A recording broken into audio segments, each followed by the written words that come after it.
Okay, sorry about that. We're gonna have to splice this in two parts here. We got a phone call from David in the middle. As I said, we're still learning. We're gonna have to let everybody know, do not call during these times. You interrupt the update. Anyway, so chairs tomorrow to try to help facilitate 6 feet apart outside. Also, for our village families and our neighborhood families, we are working on getting residents outside on a daily basis just to get some fresh air and some sunshine. Neighborhood side, that's pretty easy to do because we've got the mosaic garden right there and residents can get out and just kind of move freely around. Village residents, many residents are getting out on their own who can. Other residents, we are working with getting them outside on a schedule. So we have identified staff members that will assist residents outside at least once per day, unless they refuse, of course, at least once per day so that they're getting some sunshine. So we implemented that today. We've had a lot of residents in and out, but we want to make sure everybody gets that opportunity as well.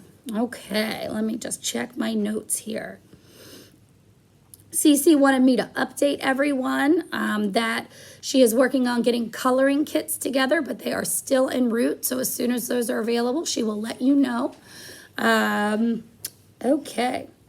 Not lastly, but the last topic, before I get into a couple of other items. I want to talk about the gloves because I mentioned that today that there are a handful of residents wearing gloves in the community. And I don't know, but I fear that either residents found the gloves and took a few, or staff gave them to them at their request, which is very kind, etc. But regardless, I need to communicate, if you haven't observed already on the news or other outlets, that what we in healthcare call personal protective equipment is extremely, extremely highly needed at this time.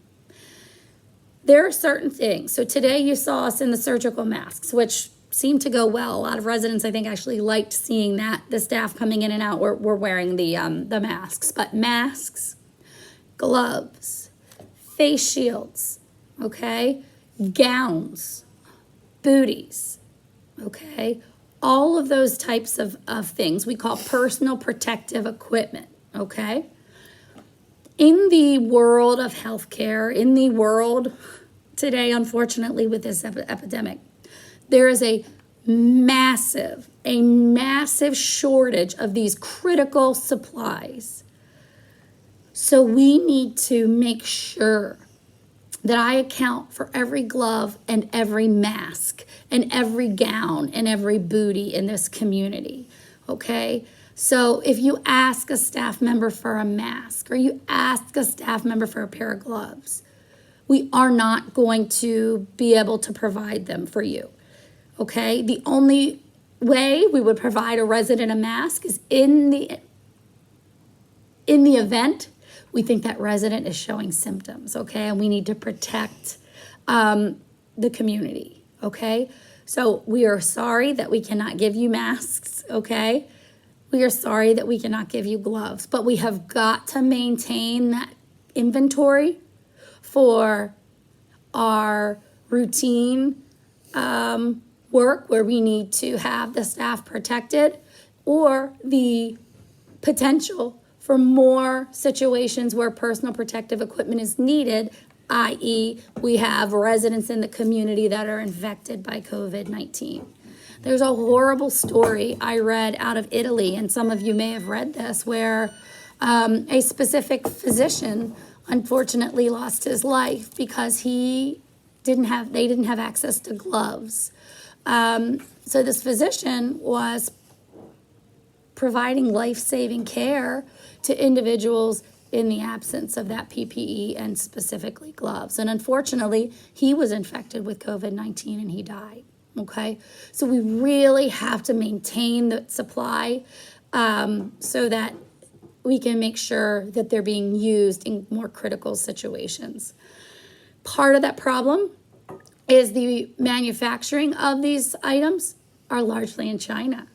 And up until early this week, the very large majority of manufacturing plants in China were still down because of their experience with COVID-19 and the impact it had on their country and as individuals, as an economy, etc. That said, about 70% of their plants are back up and running at this time.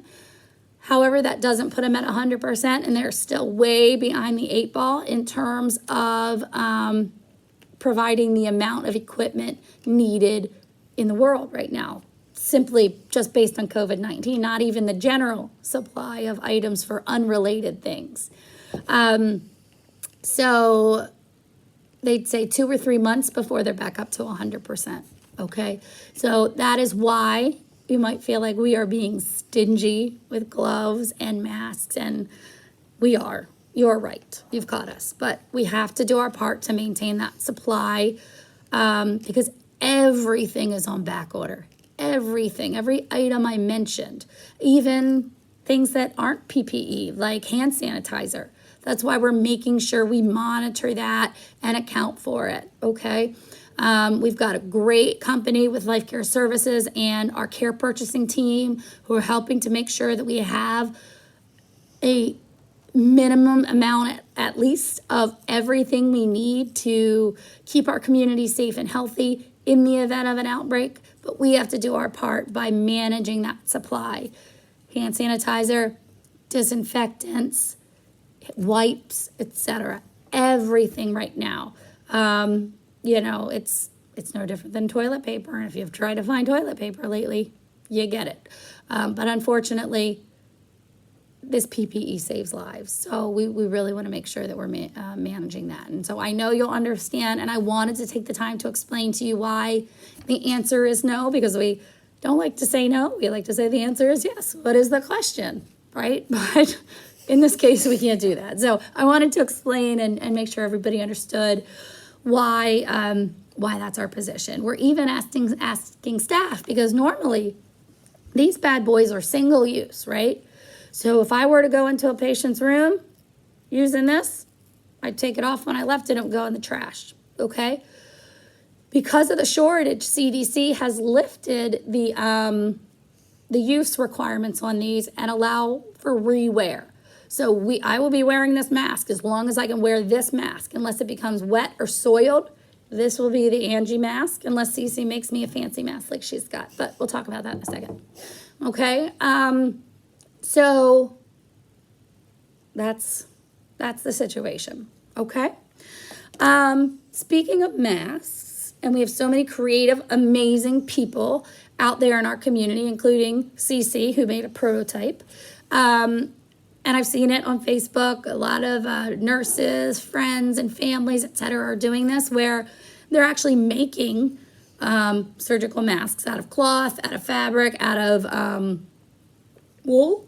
Yeah. Wool. Yeah. So if you're interested and you're crafty, we have knitting and crochet kits where you can make a surgical mask. So if you're interested in that, please call Cece. She's been sporting her mask today, which I'm a little envious of. I feel like if I mention it enough times, maybe I'll just get one. Maybe you could put in a good word for me. Okay. Maybe. All right.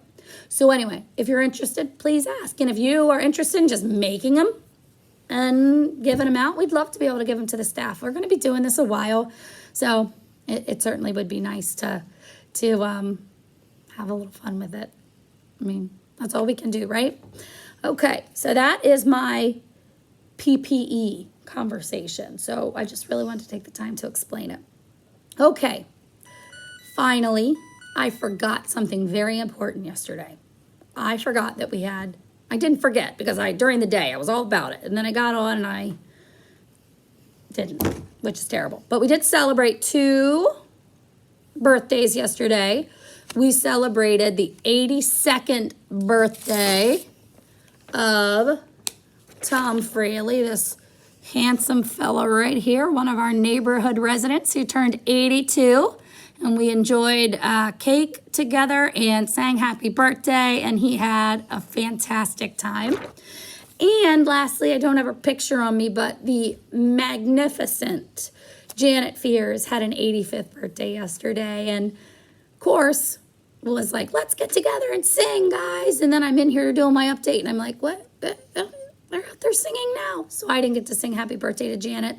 I did get to say it earlier in the day.